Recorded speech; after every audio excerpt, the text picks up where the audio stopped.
Bonjour à toutes et à tous, nouvelle vidéo sur la polysémie des mots, c'est-à-dire sur le fait qu'un mot peut avoir plusieurs définitions. Il y aura ce qu'on appelle un sens propre et plusieurs sens figurés. Alors je vous ai déjà donné plusieurs exemples hier, en voici quelques-uns et des exercices complémentaires. Donc par exemple le verbe tomber.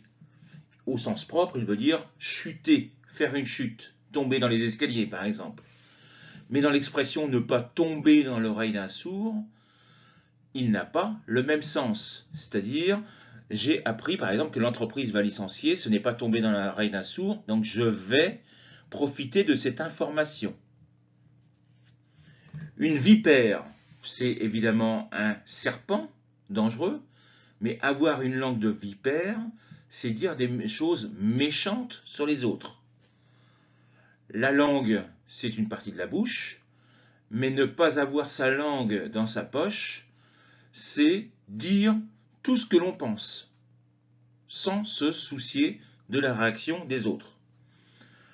Un loup, c'est évidemment l'animal, le chien sauvage, mais entrer à pas de loup, c'est entrer sans faire de bruit.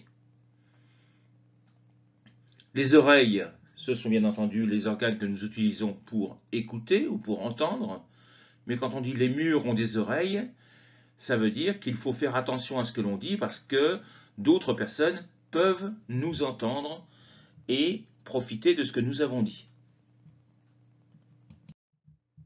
Alors, comme hier, voici 5 mots à retrouver. Je vous donne 2 définitions, voire 3 définitions pour le même mot. À vous de les retrouver. Je vous souhaite une bonne journée et à bientôt pour une prochaine vidéo. Au revoir.